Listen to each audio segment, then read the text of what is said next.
പുതിയൊരു വ്ളോഗിലേക്ക് എല്ലാവർക്കും സ്വാഗതം. എല്ലാവരും സുഖമായിട്ട് ഇരിക്കുന്നോ? അപ്പൊ കഴിഞ്ഞ പ്രാവശ്യം ഞങ്ങൾ ഇട്ട ഒരു സ്കിൻ കെയർ ഉണ്ടായിരുന്നു, അതെല്ലാവരും കണ്ടെന്നാണ് വിചാരിക്കുന്നത്. അപ്പൊ അഥവാ കണ്ടിട്ടില്ലെങ്കിൽ ഞങ്ങൾ സ്ക്രീനിൽ കൊടുത്തേക്കാം, ഒന്ന് കാണണേ.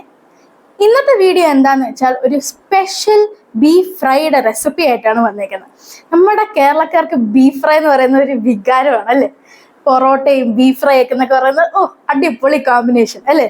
അപ്പോൾ പെട്ടെന്ന് നമുക്ക് വീട്ടിൽ തയ്യാറാക്കാൻ പറ്റുന്ന ഒരു സ്പെഷ്യൽ ബീഫ് ഫ്രൈ റെസിപ്പി ആയിട്ടാണ് ഇന്ന് വന്നേക്കുന്നത്. അപ്പൊ എങ്ങനെയാണ് ഈ സ്പെഷ്യൽ ബീഫ് ഫ്രൈ റെഡിയാക്കുന്നതെന്ന് നമുക്ക് നോക്കാം.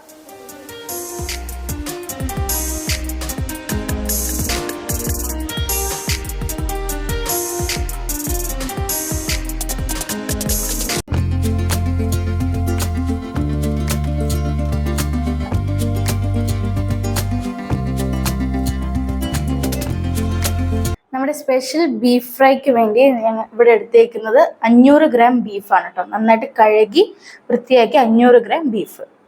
ഇതിലേക്ക് ആദ്യം നമുക്ക് 200 ഗ്രാം ചുവന്നുള്ളി ചതച്ചെടുത്താണ് അത് ആഡ് ചെയ്യാം. ഇനി ഒരു 1.5 ടേബിൾ സ്പൂൺ ഇഞ്ചി വെളുത്തുള്ളി ചതച്ചെടുത്തത്. നിങ്ങൾക്ക് വേണമെങ്കിൽ പേസ്റ്റും ആഡ് ചെയ്യാം, പക്ഷെ ചതച്ചെടുക്കുന്നതായിരിക്കും കുറച്ചും കൂടെ ടേസ്റ്റ് വരുന്നത്. 2 പച്ചമുളക് കീറിയതും കുറച്ച് കറിവേപ്പില ഇങ്ങനെ മുറിച്ചതും അതും ആഡ് ചെയ്യാം. ഇനി ഇതിലേക്ക് ആവശ്യത്തിനുള്ളൊരു കുറച്ച് ഉപ്പ് ആഡ് ചെയ്യാം. നിങ്ങളുടെ ടേസ്റ്റ് അനുസരിച്ചാണ് ഉപ്പ് ആഡ് ചെയ്യേണ്ടത്. ഇപ്പം തൽക്കാലം ഒരു അര ടീസ്പൂൺ നമ്മൾ ആഡ് ചെയ്തിട്ടുണ്ട്. ഇനി ഇതിലേക്ക് മുളക് പൊടി ആഡ് ചെയ്യാം. ഒരു 2 ടീസ്പൂൺ കാശ്മീരി ചില്ലിയാണ് കേട്ടോ. മറ്റേ സാധാ മുളക് പൊടിയാണെങ്കിൽ നിങ്ങളുടെ ടേസ്റ്റിനനുസരിച്ച് മുളക് പൊടി ആഡ് ചെയ്യാം. 1 ടീസ്പൂൺ മല്ലിപ്പൊടി. ഇനി ഒരു അര ടീസ്പൂൺ മഞ്ഞൾപ്പൊടി. നമ്മൾ ബീഫ് ഫ്രൈ ആണല്ലോ ഉണ്ടാക്കുന്നത്, അപ്പം അതിന് വേണ്ടതായിട്ടുള്ള കുരുമുളക് അതൊരു 1 ടീസ്പൂൺ നമുക്കിപ്പോൾ തൽക്കാലം ഇട്ട് കൊടുക്കാം. പിന്നെ ഒരു 1.5 ടേബിൾ സ്പൂൺ പെരിഞ്ജീരകപ്പൊടി.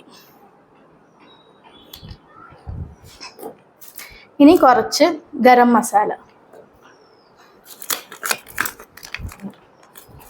ഒരു അര ടീസ്പൂൺ ഗരം മസാല. ഇനി ഇതിലേക്ക് നമുക്ക് 1 ടേബിൾ സ്പൂൺ വിനീഗർ ഒഴിച്ചു കൊടുക്കാം. അതിൻ്റെ കൂടെ ഒരു ടേബിൾ സ്പൂൺ എണ്ണയും കൂടെ ആഡ് ചെയ്യാം.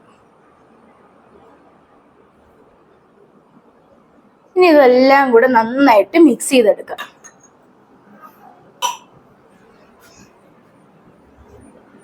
നന്നായി ഞെരടി മിക്സ് ചെയ്യണം കേട്ടോ, എന്നാലേ ആ ബീഫിലേക്ക് ഇതെല്ലാം നന്നായിട്ട് അങ്ങ് പിടിക്കത്തുള്ളൂ.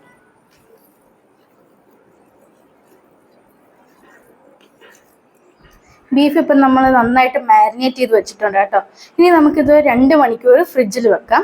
നിങ്ങൾക്ക് വേണമെങ്കിൽ ഇത് ഓവർനൈറ്റ് വെക്കാം കേട്ടോ, അപ്പോൾ കുറച്ചും കൂടെ നന്നായിട്ട് മസാല പിടിക്കും. പിന്നെ അഥവാ ടൈം ഇല്ലാത്തവരാണെങ്കിൽ ഒരു 1/2 to 3/4 മണിക്കൂറെങ്കിലും ഒന്ന് മാരിനേറ്റ് ചെയ്ത് ഫ്രിഡ്ജിൽ വെക്കണം കേട്ടോ, എന്നാലേ ആ കറക്റ്റ് ടേസ്റ്റ് കിട്ടത്തുള്ളൂ. പിന്നെ നമുക്കൊന്ന് 2 മണിക്കൂർ കഴിഞ്ഞിട്ട് എടുക്കാം.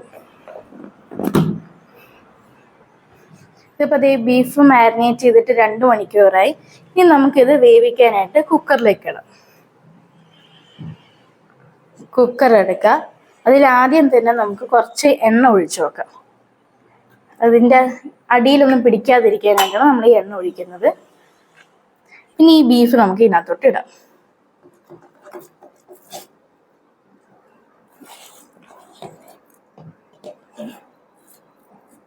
ബീഫ് ഇടാം. ഇനി ഇതിലേക്ക് കുറച്ച് വെള്ളം, ഇത്ര വെള്ളം മതി, അത് ഈ പാത്രത്തിൽ ഒഴിച്ച് നമുക്കൊന്ന് കലക്കി ഒഴിക്കാം. ബീഫിൽ നിന്ന് നന്നായിട്ട് വെള്ളം ഇറങ്ങും, എന്നാലും നമ്മളൊന്ന് സ്വല്പം വെള്ളം ഒഴിക്കുന്നതേ ഉള്ളൂ. ഇനി ഇത് നന്നായിട്ടൊന്ന് മിക്സ് ചെയ്യാം. ഓക്കെ, അപ്പം ഇനി നമുക്കൊന്ന് വേവിച്ചെടുക്കാം. ഞങ്ങളിവിടെ ഇപ്പോൾ ഒരു 4 വിസിലാണ് വെക്കാൻ പോണത്. ഓരോ ബീഫിനനുസരിച്ചിരിക്കും അതിൻ്റെ വിസിലിൻ്റെ എണ്ണം വരുന്നത്. നമ്മുടെ ബീഫ് ഇവിടെ വെന്തിട്ടുണ്ട്. ഞങ്ങളിവിടെ ഒരു 10-12 വിസിൽ എടുത്തു കേട്ടോ. അപ്പോൾ ഓരോ ബീഫ് അനുസരിച്ചിരിക്കും ഇങ്ങനെ എത്ര വിസിൽ വേണ്ടി വരും, എത്ര ടൈം എടുക്കും, അപ്പം അതനുസരിച്ചിട്ട് എടുക്കുക. ഇപ്പം നന്നായിട്ട് വെന്തിട്ടുണ്ട് കേട്ടോ ഈ ബീഫ്. ഇനി നമുക്കിതൊന്ന് ഫ്രൈ ചെയ്തെടുക്കാം. ഫ്രൈ ചെയ്യാനായിട്ട് ചൂടായ ഒരു പാനിലേക്ക് കുറച്ച് എണ്ണ നമുക്ക് ഒഴിച്ചു കൊടുക്കാം.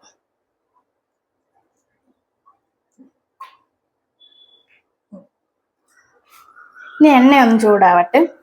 ഇനി ഈ ചൂടായ എണ്ണയിലേക്ക് നമുക്ക് ഇഞ്ചി, വെളുത്തുള്ളി, അതുപോലെ തന്നെ ചുവന്നുള്ളി ഒന്ന് ചതച്ചിട്ട് ഒന്ന് ഇട്ട് കൊടുക്കാം.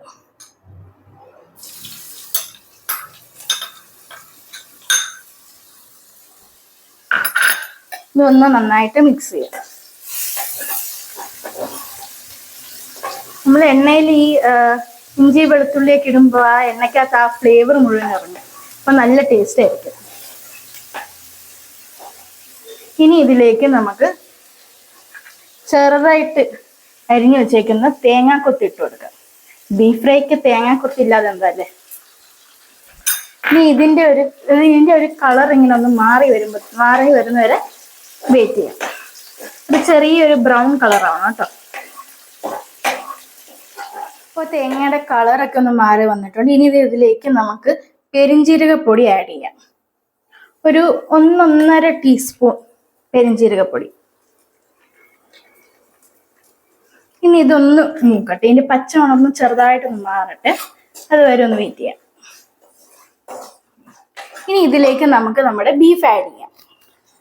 ഇപ്പൊ വേവിച്ച് വെച്ച ബീഫ് നമ്മൾ പാനിലോട്ട് ആഡ് ചെയ്തു. ഇനി ഇതൊരു മീഡിയം തീയിൽ ഒന്ന് കിടന്ന് ഇതാവണം. അപ്പൊ ഇടയ്ക്കിടയ്ക്ക് ഇളക്കി കൊടുക്കാൻ മറക്കരുത്, ഇല്ലെങ്കിൽ അടിക്ക് പിടിക്കും. മീഡിയം തീയിൽ വേണം ഇതിനി ഫ്രൈ ആവാൻ. വേണമെങ്കിൽ ഇങ്ങനെ ഈ ഒരു പരുവത്തിന് കഴിക്കാവുന്നതാണ്. നല്ല ബീഫ് റോസ്റ്റ് ഒക്കെ ആയിട്ട് കഴിക്കാവുന്നതാണ്.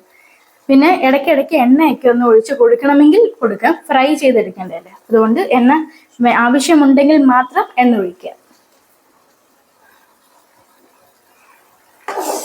ഇടയ്ക്കിടയ്ക്ക് ഇളക്കി കൊടുക്കാൻ മറക്കരുത്.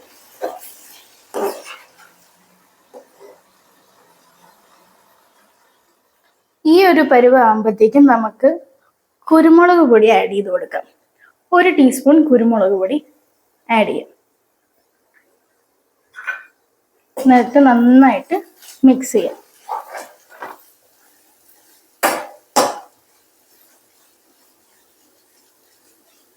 കുറച്ചും കൂടെ ഫ്രൈ ആവാനുണ്ട് കേട്ടോ. മീഡിയം ഫ്ലെയിമിൽ ഇടയ്ക്കിടയ്ക്ക് ഇളക്കി നമുക്കിത് ഫ്രൈ ആക്കി എടുക്കാം. നമ്മുടെ സ്പെഷ്യൽ ബീഫ് ഫ്രൈ ഇവിടെ റെഡി ആയിട്ടുണ്ട്. ഇനി ഇതിലേക്ക് കുറച്ച് കറിവേപ്പിലയും കൂടെ ആഡ് ചെയ്യാം. നന്നായിട്ട് മിക്സ് ചെയ്യാം. ആ കളർ കണ്ടോ, ഇത് അടിപൊളി കളറല്ലേ. അതുപോലെ നല്ല മണവും വരുന്നുണ്ട് കേട്ടോ. ഭയങ്കര ടെംപ്റ്റിംഗ് ആയിട്ടുള്ള മണമാണ് കേട്ടോ. ഇത് കുറച്ച് എരിവുള്ള ബീഫ് ഫ്രൈ ആണ് കേട്ടോ. അപ്പൊ എരിവ് കുറവ് മതിയവർക്ക് കുറച്ച് കുരുമുളക് പൊടിയും അതുപോലെ തന്നെ ചില്ലി പൗഡർ ഒന്ന് കുറയ്ക്കാം. അടിപൊളി ബീഫ് ഫ്രൈ റെഡി. ഇത് ചോറിന്റെ കൂടെയും ചപ്പാത്തിയുടെ കൂടെയും ഒക്കെ കഴിക്കാം. നല്ല പൊറോട്ടയും ബീഫ് ഫ്രൈ ഒക്കെ അടിപൊളി കോമ്പിനേഷൻ അല്ലേ. നല്ല അടിപൊളി സ്പെഷ്യൽ ബീഫ് ഫ്രൈ ഇവിടെ റെഡി ആയിട്ടുണ്ട്.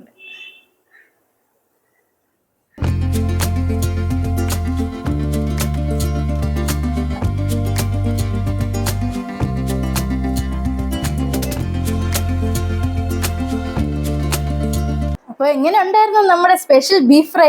അടിപൊളി അല്ലേ. അതുപോലെ തന്നെ നല്ല ടേസ്റ്റും ഉണ്ടായിരുന്നു കേട്ടോ. ഞാൻ ഉണ്ടാക്കിയോണ്ടല്ല പറയുന്നത്, അല്ലാതെ തന്നെ നല്ല ടേസ്റ്റ് ഉണ്ടായിരുന്നു. ചെറിയ ഉള്ളിയൊക്കെ ഇട്ടോട്ടെ നല്ല ടേസ്റ്റ് ഉണ്ടായിരുന്നു കേട്ടോ. അതുപോലെ തന്നെ നല്ല മണമൊക്കെ ഉണ്ടായിരുന്നു. ആ വെന്ത് വരുമ്പോൾ ആ മണം ഉണ്ടല്ലോ, ആ ഫ്രൈ ചെയ്ത് വരുമ്പോൾ ആ വാസന അത് ഭയങ്കരമായിരുന്നു. അതിൻ്റെ കൂടെ ആ പൊറോട്ടയും കൂടെ ആയപ്പോഴത്തേക്കും അടിപൊളി. അപ്പോൾ ഈ വീഡിയോ എല്ലാവർക്കും ഇഷ്ടപ്പെട്ടെങ്കിൽ ലൈക്ക് ചെയ്യുക, ഫ്രണ്ട്സും ഫാമിലിയായിട്ട് ഷെയർ ചെയ്യുക. അതുപോലെ തന്നെ ഇത് നിങ്ങൾ വീട്ടിൽ ഉണ്ടാക്കി നോക്കിയിട്ട് അതിൻ്റെ കമൻസ് നിങ്ങൾ അറിയിക്കുക. അപ്പം അടുത്ത വീഡിയോ കാണാം. Bye, take care.